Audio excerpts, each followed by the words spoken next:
Really nice to see everybody. And I hope everybody is safe and warm and um, well today, right now. It's the weather is a little crazier than we expected. So I am just going to read a few opening words, and then is somebody going to light the chalice? Sure. Mindy? It's here. Yes. Okay. Okay. So, yeah, I'll do the opening words, light the chalice, then I can introduce our guest, Edgar Rivera Colón. So, Yes, welcome. finished. Pardon, Mindy? Oh. Okay. As frozen earth holds the determined seed, this sacred space holds our weariness, our worry, our laughter, and our celebration. Let us bring seed and soul into the light of thought, the warmth of community, and the hope of love. Let us see together, hear together, love together. Let us worship.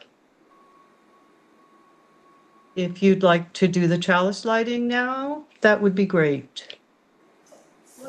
Sure.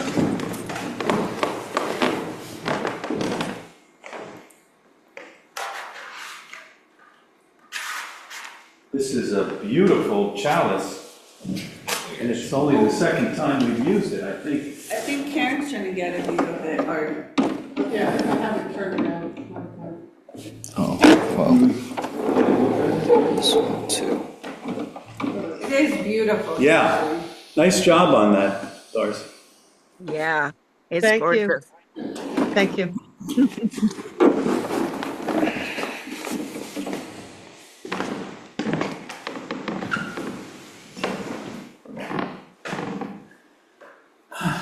We'll put it here, Chalice? because then they would see. Would it be better to see it that way? We're just gonna move the chalice over here, so everybody can see it.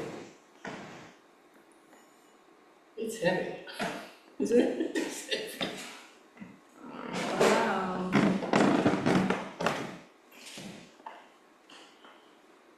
There you go.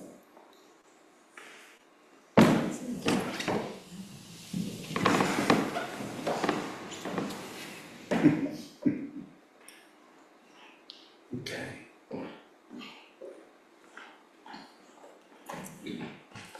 It's nice next door, they're playing piano.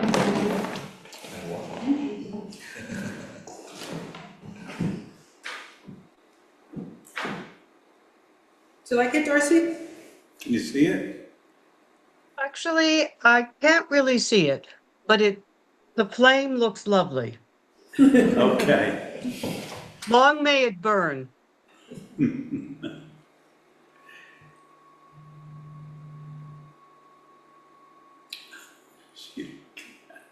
I think we're ready to move on. Okay. Give me a sec here. Okay, so are we ready to start? Okay, thank you. So it gives me great pleasure to introduce our friend, Edgar Rivera Colón, PhD.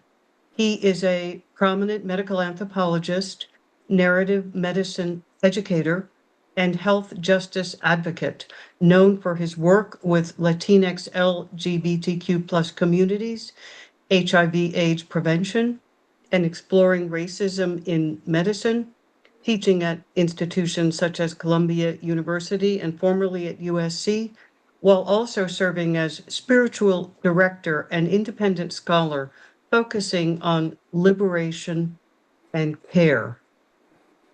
So I bring you Edgar Rivera Colón. Take it away, Edgar. Welcome, Edgar. Good to see you, Frank. That was Frank, right? Yeah. Yeah, I recognize your voice. So it's wonderful to be here. Thank you so much for Faith+Works, for Trinitarians, our big Universalist Foundation of Orange, Texas County, in Orange, New Jersey. I want to thank Darcy, Doug, all the leadership, Mindy, all the leadership folks here in having a convolution.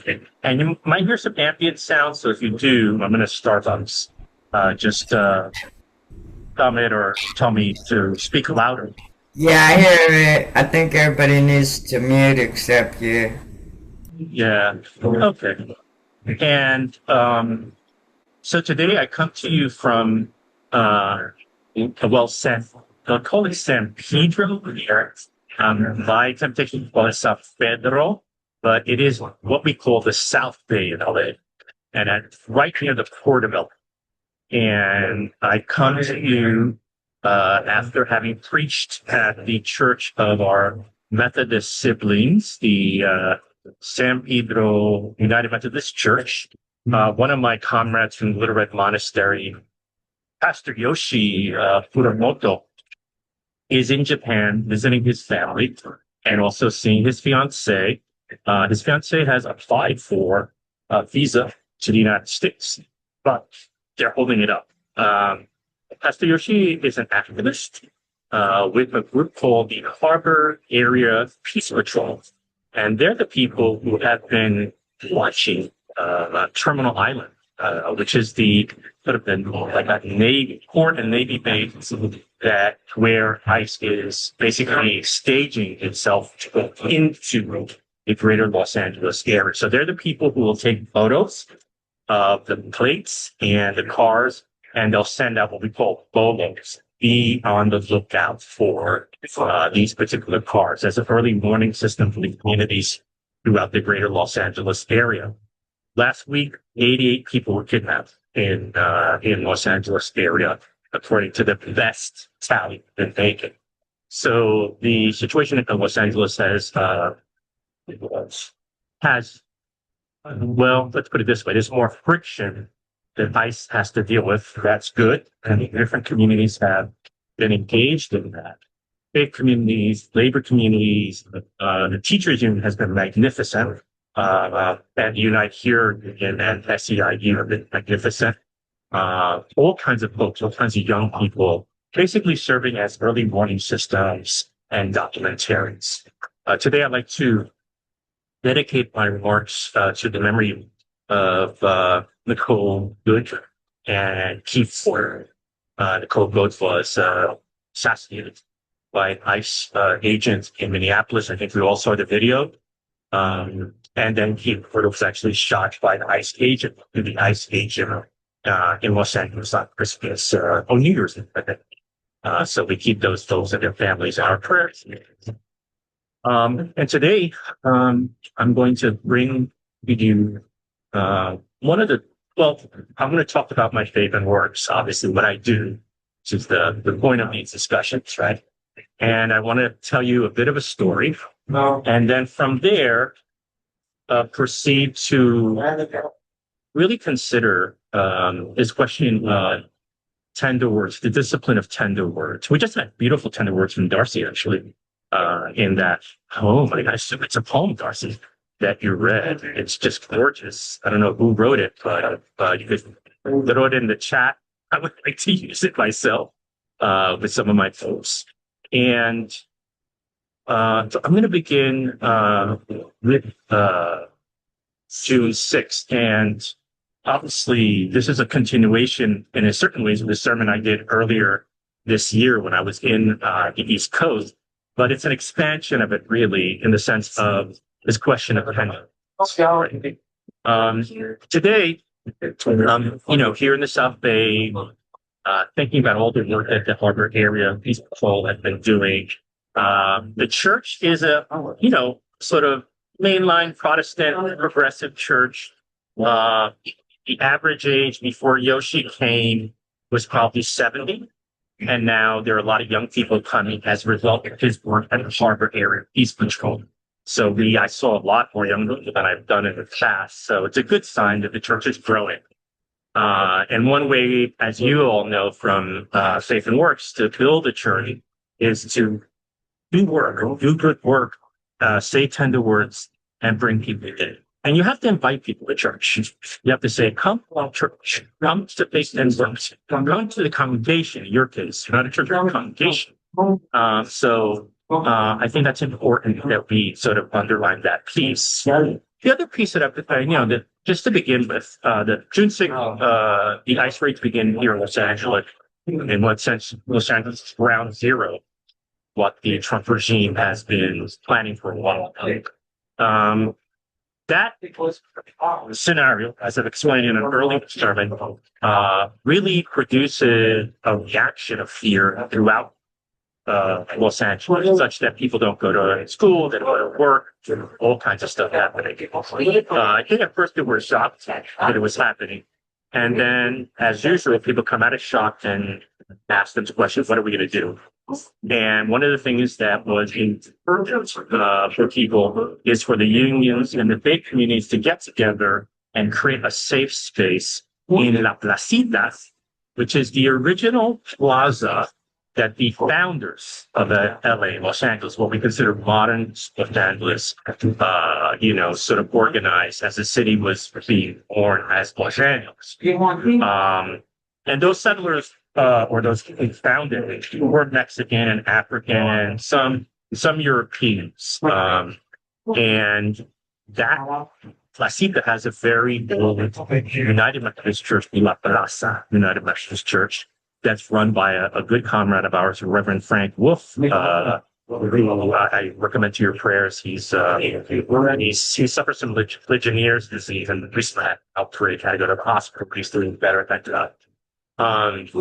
So we created the safe space. CLU is part of it, and CLU is Clergy and Lay United for Economic Justice, founded by the great Reverend Lawson, Methodist preacher again, and a Jewish rabbi, actually, founded it.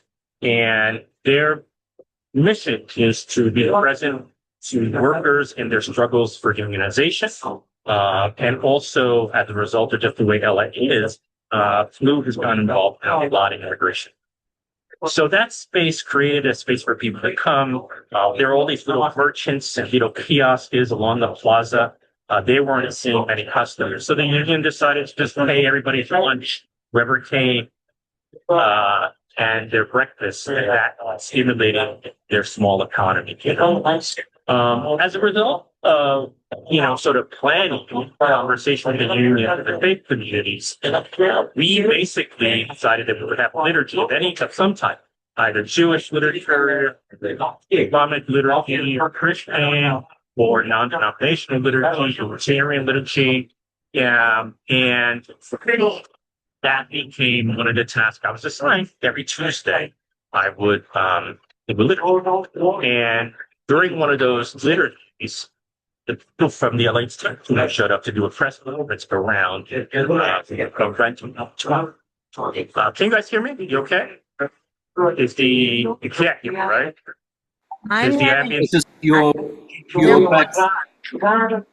Your background noise is a little too much, prominent, right? Edgar. the voices Yeah. in the background. Yeah. From Yeah, let me And see. not all the mics are turned off in the No, Zoom. all the microphones are turned off. Ours is turned off on our end. Don't worry about that. Edgar, You know if what I I should could- do? if I Just could- go outside.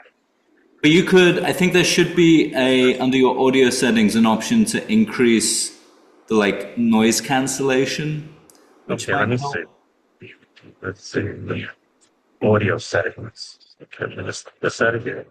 And video. Okay, spatial. Your voices will sound like they're from each. Just check it. Yeah. So where would that be done? Okay, that's up. Where is it? Under. So if you go to audio settings, Edgar, Yeah, yeah. and then Oh, noise removal. Okay. yeah, Okay. All right. Let's see how this goes. yeah, he said noise removal to high. Okay, I did. And is that working? Down. That's a little Can you hear me? better. A little better. That's a Okay. little better. We'll keep I'm it gonna up. move. I'm gonna leave this here and And move. Joan, just to be clear, our microphone is muted on our end. It's not muted on Zoom, but you cannot hear us. I guarantee it. Don't worry about it. I'm gonna go outside, and maybe that will help.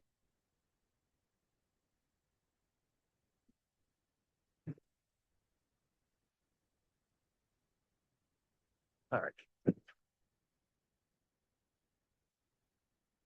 Can you hear me now? How am I sounding? Yes, it's clearer for me. Okay.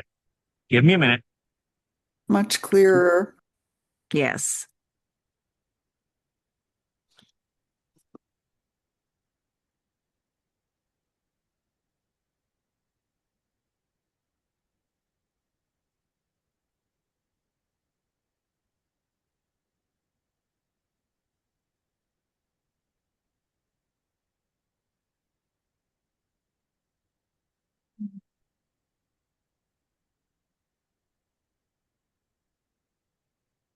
We're all having serious Los Angeles envy over here. I don't know about the rest of you on Zoom, but just the greenery and the blue sky is The blue sky, that LA profound. sky, yes. I was thinking the same thing.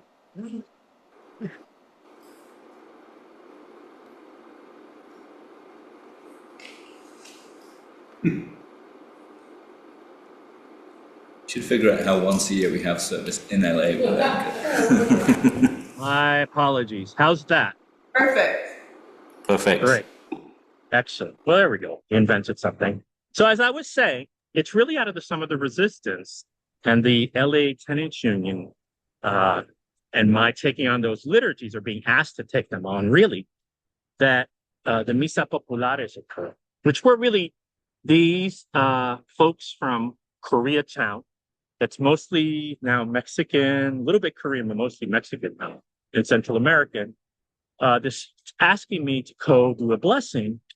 And as a result, the street masses occurred. I use basically a more or less Catholic form, a revised Catholic form of the liturgy rites, and because most of those folks are in fact Catholics.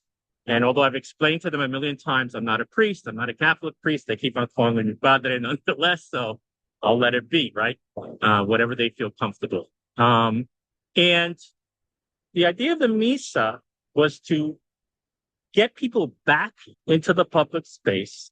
And they had normally during this time met in the laundry room.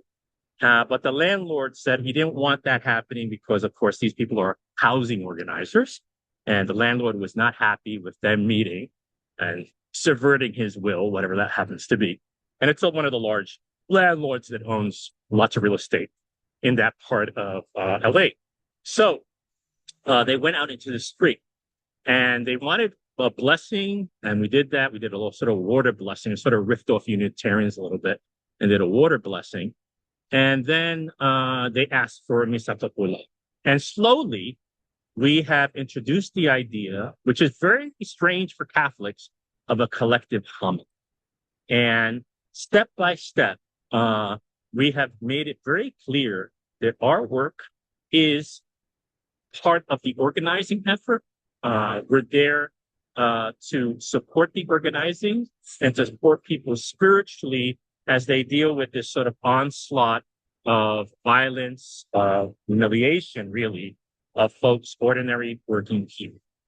At the core of the Koreatown group, or what we call Unión de la Ocho, which is really the Tenants Association of 8th Street off of Normandy, is the idea that the people save the people, but also that women are the key.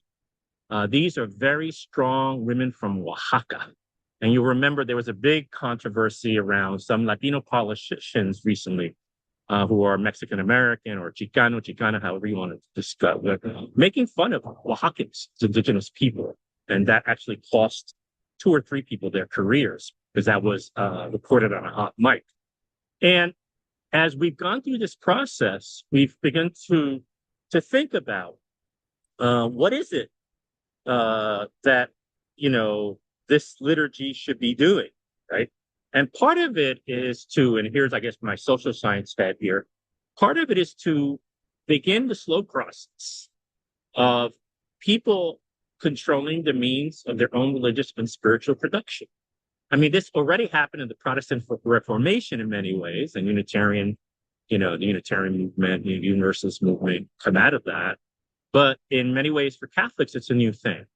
So slowly we've been making sure that people are on the altar with me when we consecrate the bread and the wine.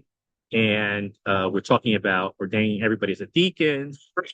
So slowly but surely, they've been open to it. I was at first like, well, I don't think these people are going to be down with this, but they are open to it. And I think part of it is that I think we call them las señoras, the ladies in Spanish. On the East Coast, we would call them las doñas, right?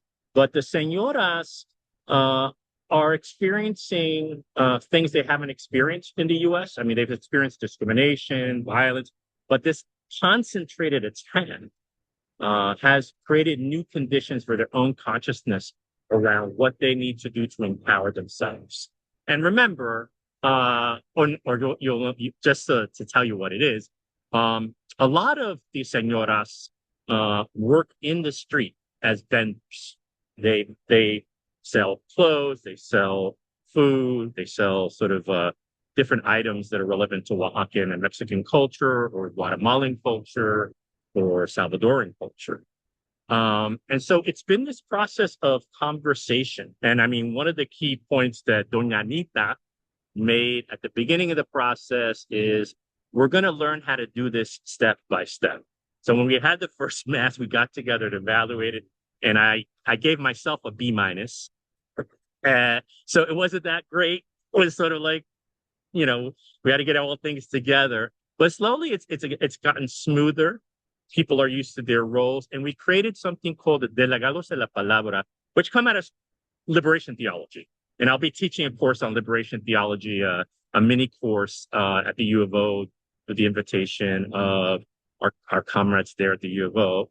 And the idea of delegados is that people are delegated to be sort of like religious workers or spiritual workers. And so people have taken that on. Luckily, Nathan Holtz from Little Island, Wisconsin, sent us a bunch of new stoles. So these people are now stoled, and we're going to have to figure out how to create a deacon ordination process. So what we're doing is, just as we are creating a new way of being in relationship to housing in terms of empowerment, we're creating a new way to be in relationship to religion. Now, let's be clear.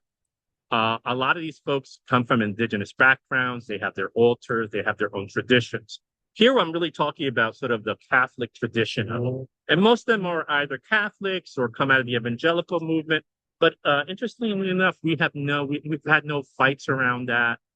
People know that this is about taking care of themselves and taking care of each other. So one of the interesting things is the constant blessings of people. Like people want their children blessed. They want their religious objects blessed. So we do a lot of that blessing. And so part of my, work has been to speak a tender word, to say to the folks in Koreatown, and now the folks in the parts of Park. We have a new group of people who on Misa Populares working organized in a tenants association to say things like, you are the face of God for many people. That God is in you and that you are that face. And when you feel you don't see the face of God, look at each other. Look at each other. So it's like these sort of tender words. It's in Spanish, of course, but all our stuff is in Spanish. And what I see in this group of people, there's a younger peoples in their 20s and 30s who have become sort of activists and radicalized through the pandemic. Through a lot of things, right? They grew up in the 2008 sort of Great Recession. They dealt with Trump 1 and now dealing with Trump 2, and of course the pandemic. And many of them are children of immigrants. And they're in their 20s and 30s. And it's been interesting to watch them figure out their role in all of this. They're totally positive about blessing and the misas and all that stuff. But it's been interesting to sort of figure out how they feel about it. And because most of them, are alienated from the church, like the Roman Catholic Church, for good reasons, right? Because the Roman Catholic Church has a lot to answer for them, anyways. But their conversations with the senoras have sort of created this intergenerational dialogue, right? And I slowly see the senoras, first of all, taking them on almost as their children or their grandchildren and giving them advice and talking to them. And also, there's an incredible amount of gratitude that's expressed when we do, like I'll say, we'll do the prayers of the people. And the prayers of the people, I mean, people talk about people who are sick, but most of the prayers of the people are gratitude statements. I'm so grateful for this space. I'm so grateful for this young organizer, Yamali, who's a Muslim, who converted to Islam 3 years ago, and her constant presence in the misas and her help with everything. So I think what we're seeing is this sort of back and forth between what the tender words open up and how people respond to the tender. So I talk about the discipline of tender words. And as a spiritual practice, this is what I've observed in my own spiritual practice, that I begin the day with an acclamation and affirmation. This is an old Christian thing. I think most religions do it. You make it a statement, and it could be as simple as like, this is the day the Lord has made. Let us be glad and rejoice in it. Right? It could be just as simple as that. And I noticed that I've asked people to say a tender word to other people, but and if there's nobody around, then say a tender word to yourself. So, I do that. I'll say, okay, Edgar, today's one day, and you'll do what you can, and let God take care of the rest, and you're okay, right? Just very basic stuff, right? And then as time goes on, I usually get an opportunity to speak a tender word to someone, either through a Zoom meeting or an activity I'm doing, like my family. And then I've been sort of talking to people about this tender word in the Little Red Monastery. We've been comparing notes as a practice. And we've been sharing what are the tender words we tell ourselves, what are the tender words we tell other people, and how does that make us feel, and how does that prepare us for the day, or as an intervention in a given day. Not too long ago, I was in my clericals. I was in, I think, Hollywood, and I was visiting a friend of mine, and there was this young man who came in who clearly, had a lot of problems. And he tried to steal something from the 7-Eleven. I saw him try to steal something. And this other young man, who's obviously a construction worker, big dude, was going to beat the living daylights out of him. And the 7-Eleven guy didn't really want that to happen. And I sort of got in the middle. I said, look, brother, I said to him, look what you have and look what he has. Why would you want to fight him? He's just having a tough time. And eventually the guy left. I mean, the guy who was trying to steal, he was, he had stuff underneath his shirt. It was like a Cleatstone top type of deal. And the other brother looked at me and said, yeah, you're right. And I said, yeah, just let it go. Let it go, right? And I think slowly the tender word stuff is giving me the courage and the freedom to say things like that to people. Let it go. Don't heat it up, right? Don't take the bait. Don't let the temperature go up. That temperature piece, you're in control. You're in control. You can make a choice around that. And really, there's also been an other side of the Koreatown work, has been really ministering to the young organizers. I have a little Marx group that we study Capital Volume 1 with, the organizers, the young organizers. And, we just go around and check in every meeting, how you doing, da, da, da. And, a lot of the young people were like, I feel despairing. One of the main organizers said, look, I have to keep active. If I don't, I'll despair. I'll go into the abyss. So part of the Marx group that day was just talking about, okay, what does that mean? What do we need to do for each other to really put the despair, in its context and to not let it control us. And I think that a lot of young people in their 20s and 30s see the enormous amount of brutality and violence that's occurring. And you can get despair, right? It can get sad. And I think one of the things that I think the tender word practice allows us to do is to reframe, to think, okay, here I am. I am nowhere else. And the tasks I can do are in front of me. And I can do a bit of it. I can't do everything. That's why I'm part of the community, right? That I can do it with other people. I don't have to be alone in this. And I think that's the rub. I think the tender words discipline allows us to begin the process of affirming ourselves as protagonists for our own lives. And I think that what's happening during the Trump regime, during this, whatever you want to call it, neo-Confederate regime, fascist regime, whatever you want to call it, it's the key thing is to keep people scared, demobilized, and powerless. And I think that what we as faith communities that are activist communities, and that are also like engaged in faith and works, as this congregation is to act sort of as a reservoir of hope, concrete practices, right? And discernment. And, we've talked, I think I've talked to this congregation on occasion about discernment. And discernment is a very direct, simple thing. It's not simple to do it. It's the concepts are very clear. Discernment is simply sorting, first of all, naming your desires. What do I want? Right? Big question. What do we want for a congregation? And sorting them out according to this question of, is this part of moving towards freedom and liberation and healing? Or is this part of the constant sort of circle back into the ego, back into the self, back into the sort of narcissistic sociality that this system promotes, right? The great narcissist in this moment being Donald Trump, but he's surrounded by narcissists, obviously.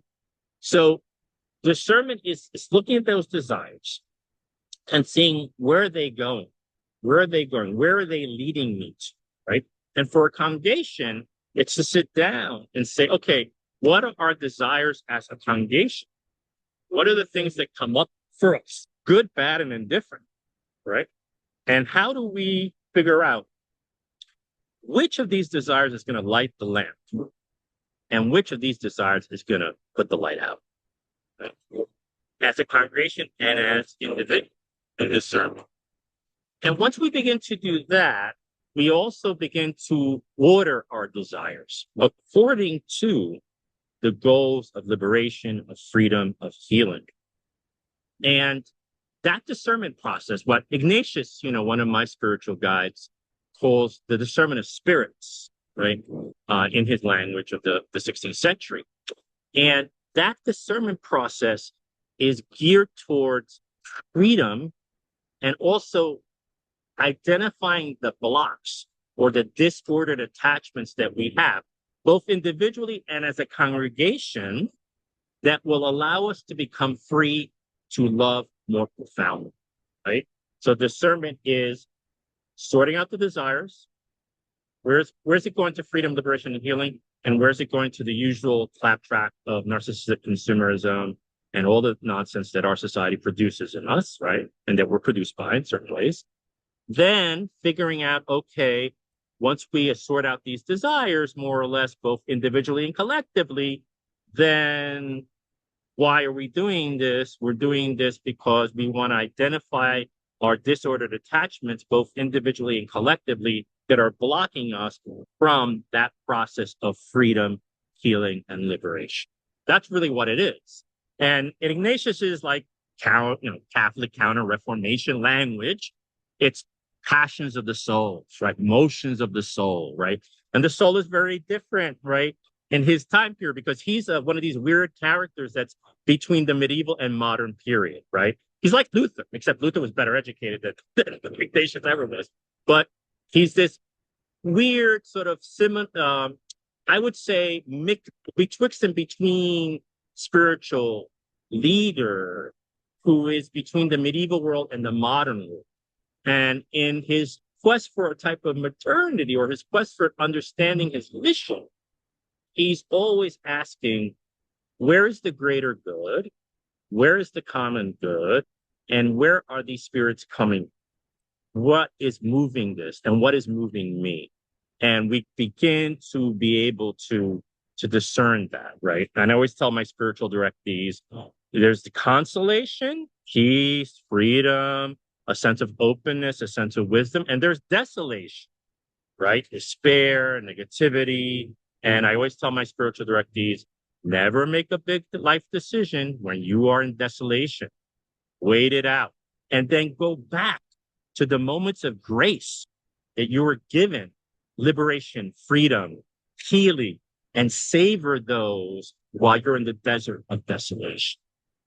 So right now, in the work in Koreatown, in the Faith+Works that we're doing in Koreatown and now in MacArthur Park, we're beginning to begin that question of discernment of like, what is it that we need, to keep people safe?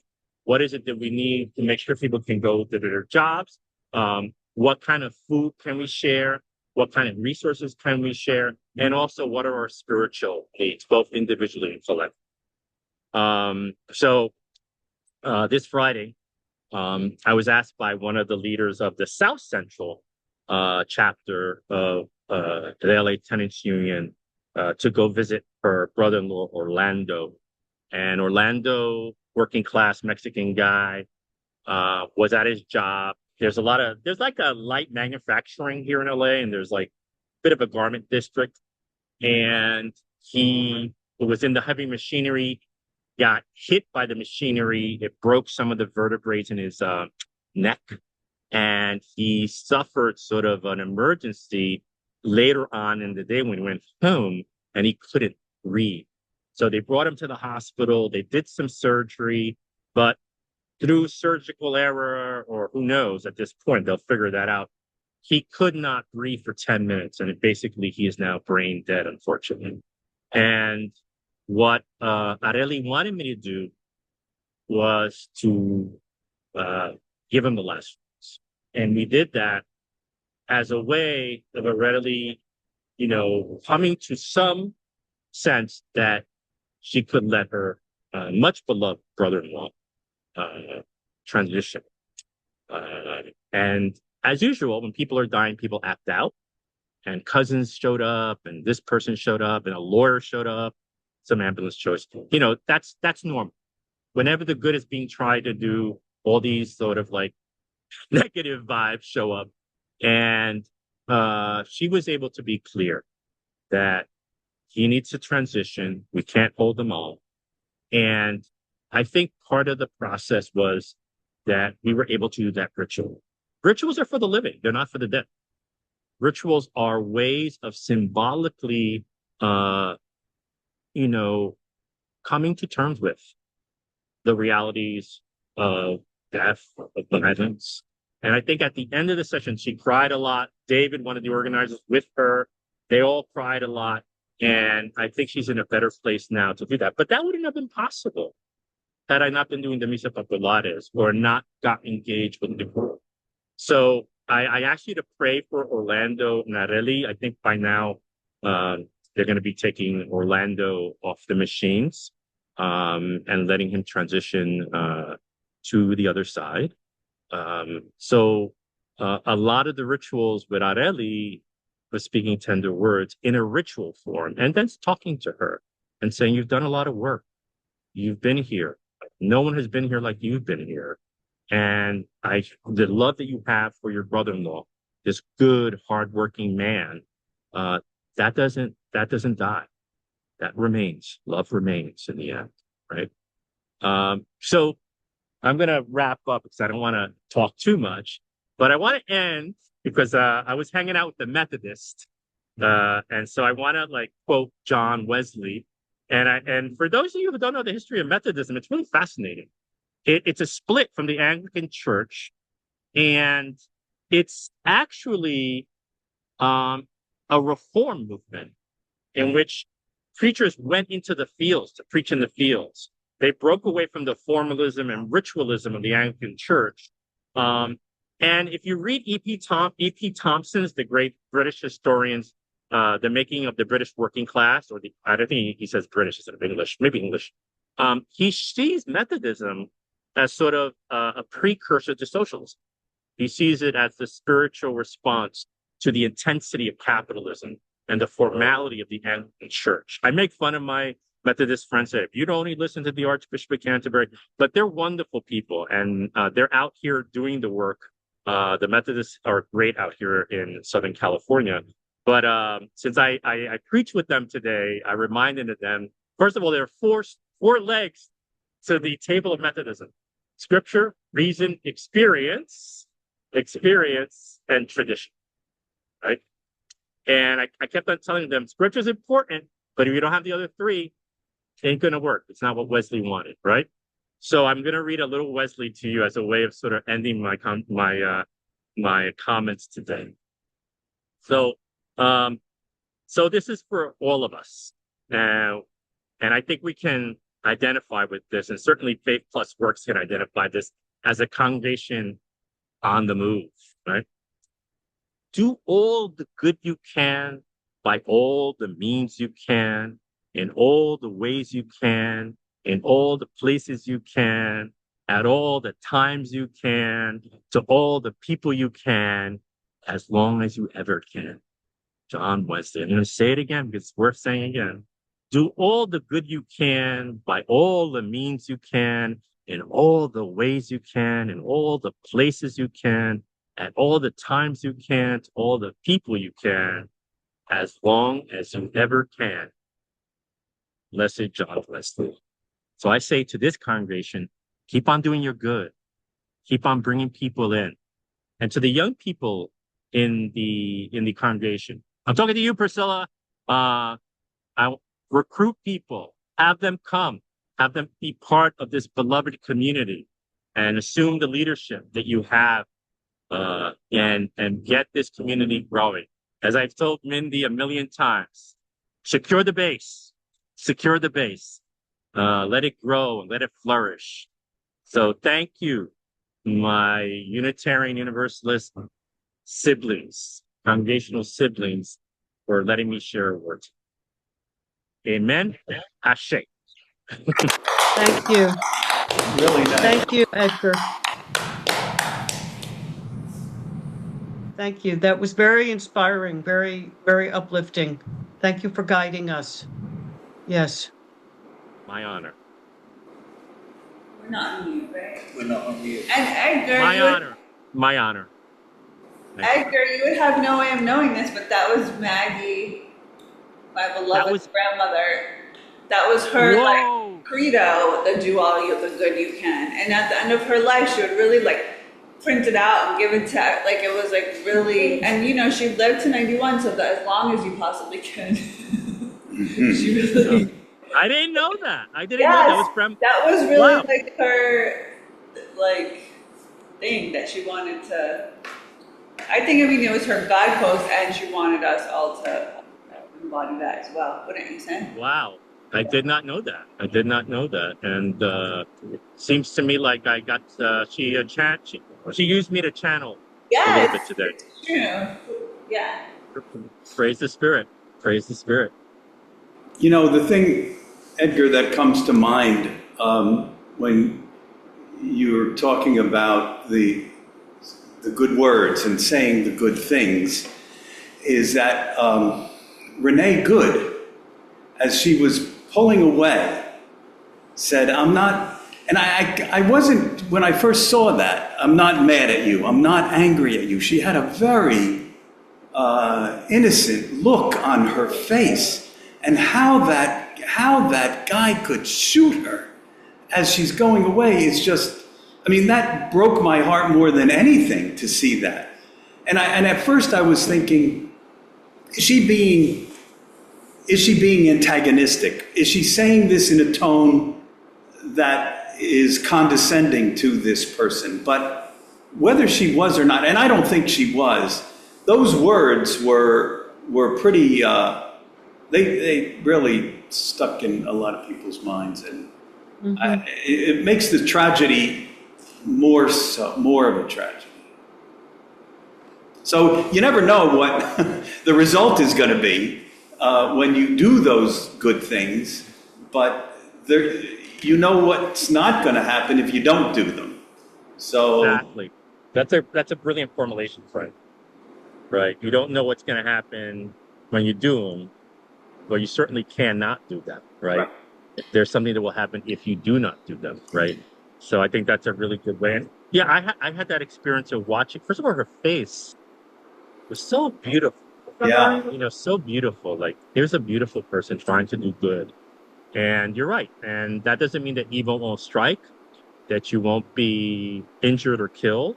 And I was watching the Bishop of New Hampshire, the Episcopal Bishop of New Hampshire, who basically said, look, this may be a time when we will be martyred. And I've told my clergy to write their wills. And this might be the time when this happens. And he was saying it as he called himself a white man of intense or historical privilege, right? So he was like very aware of who he was, what his tradition was. And he just, made it very clear. I also like the cape he was wearing. Very, very Anglican, very cute, I have to say. I'm hoping he's gay, but maybe not. I don't know. But, and so I think that's something for us to think about. Thank you for that comment. Sure.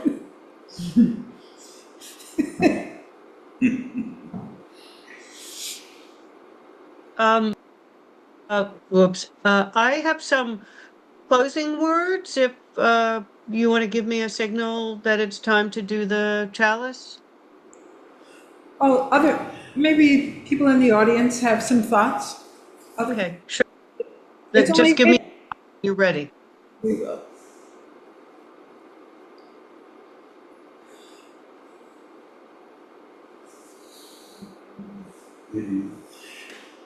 Not to monopolize, but the other thing that I was thinking about recently was I heard an interview about the use of vulgarity, that how politicians are more common to use vulgarity, and you can think of two examples: the mayor of Minneapolis over the anger about ICE, and then our so-called president's response to a worker, and what that does, the damage that, and so I was trying to put it in perspective, and the thing that I was thinking about was, if that language is being used out of frustration and anger and fear, and it's being directed up, there's a difference between that and the president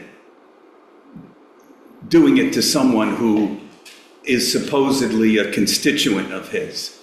And I was really, it happens every day that we're appalled, but that was just really vulgar beyond belief. So. You're on mute. I'm on mute. There was a fire engine going by. I think that's a good point, Frank. And part of it is, do you punch up, to use it in a nonviolent way, or do you punch down? Right. Right. And I think that's a difference, in terms of folks. And that's an important distinction. And clearly, the political language has been I mean, you know, the United States has always had sort of on some level, a vulgar political discourse, but it's actually reached new lows now. And I think that that's something to watch out. I mean, that's one thing faith communities can bring, you know, is we can talk about, let's speak to each other in a different way. Like, hey, I'm not mad at you, dude. Yeah. That kind of thing. That's a good thing to think about and edify. And I'm just happy we're together. And also, if other people have any comments, feel free. I was a university professor. Well, I still am technically at Columbia, and I will call on people. No, I'm just kidding. Don't get carried away. Thank you so much, Edgar. What struck me was that it's very, you know, we're all, our nervous systems are all overstimulated. And in my opinion, clearly what happened was the guy was overstimulated. And she said something, and she had no right to say anything, and he shot her. But that's just my opinion. But we're all overstimulated. Your point about can we bring the temperature down? And but I really appreciated the comment you made about waking up in the morning and, you know, the sort of saying something nice to yourself, because it helps to bring the temperature of yourself down. Sometimes I wake up at, you know, like 5 o'clock in the morning. I'm just on high alert because we're all just phenomenally overstimulated. So I have a friend who wakes up and he prays every morning, and he's somebody who prays to God. But as you know, Edgar, my idea of God is that God is the universe. So, as my buddy Margot can tell you. So anyway, I was like, okay, wait, I'm going to make a prayer to the universe, because I was very overstimulated. I was like, okay, universe. Well, I'm really grateful for all the people who speak Korean, and the people who speak Hindi, and the people who speak Italian. And I'm really grateful for bears and deer and paramecium. And I'm just really grateful for the whole thing. Thank you. And then I felt much better. And I was able to go through the day without screaming at everybody. Yeah, I think that gratitude, as you said, Edgar, the gratitude, and as you're talking about it, Mindy, is one of the most basic issues. If we think in terms of gratitude, what we're grateful for, and that have that as our, you know, as what we turn to instead of what we lack. I don't have this. I'm mad because you know, it's like turning it completely around with what am I grateful for? So thank you. If I could just add to that, Margot, one of the things that happened when I was making up that prayer was, I was like, wait, the universe is really big. There's a lot of languages and a lot of living beings. And like, where do I even start? And there was something about the bigness of it that was very comforting. Yes. Yes. I think that is. Thank you very much. I just want to, we'll talk, the delegados de las palabras. I was really interested in that, and maybe sometime we can talk more about what that does. But so the words, the delegation of words, and yeah, more about how that is used or being used. Yeah, I mean, part of the Delegados de la Palabra is that a lot of people who stepped up are already leaders, right? So they feel like we should do this. And it literally means, like you're saying, it means delegate to the word, in the living word, right? And so the next step for us is to create un equipo pastoral, a pastoral team made up of the base and me and some organizers. So then we can really start doing this piece of, okay, what does it mean, and development role. We're still in our, you know, we're beyond absolute baby steps, but we're still like entering the toddler phase, you know, in terms of our organizing work. So we're getting there. And I was thinking about you, Margot, because I did a healing circle on Thursday evening when I came back from during the retreat with the flu people, was leading the staff retreat for the Clergy and Laity United for Economic Justice, who I volunteer with as a clergy person. And there was a native brother there who's part of the Harbor Area Peace Patrol. And he was just talking about, like, we've been doing this for 500 years. And his elders were saying, well, we did our bit. Now it's for you to do it. You know, we can't tell you that, you know, you'll get rid of all this, but you have to do your bit. I was thinking about you, Margot, and native resistance. And he was very clear. 500 years, we've been doing this, and we're going to keep on doing it. You know, steady as she goes. Very sweet, big guy, big dude, and just like as gentle as they come, you know. So it was just nice to be in that company of. It was all these young people in Harbor Area Peace Patrol, and they cried, they spoke, and also they supported each other. It was just beautiful to witness and to be able to. Wow, that sounds so wonderful. Yes, thank you for thinking of me. It sounds like so wonderful what you have explained to us that you do, that is going on there. I think it's and you know, just thank you for doing that.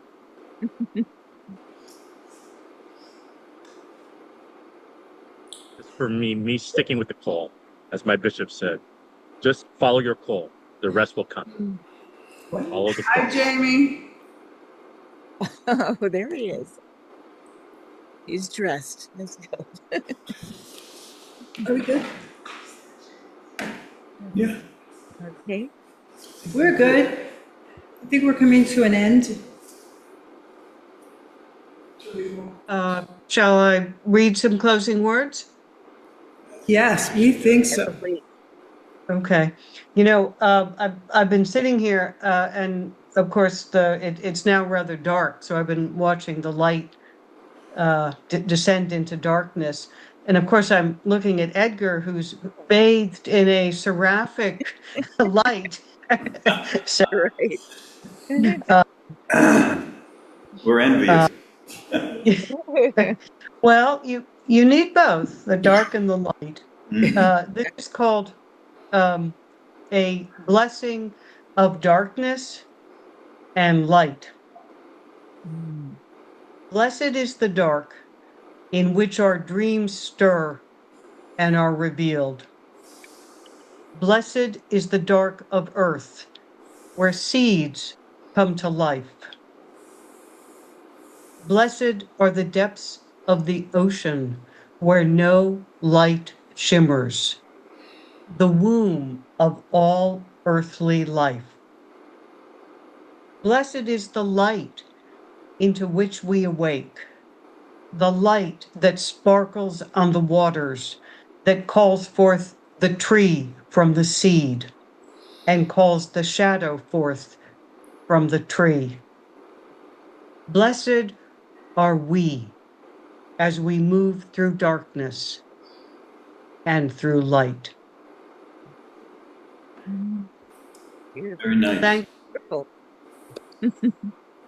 Thank you, Edgar, and everybody for your questions and thoughts.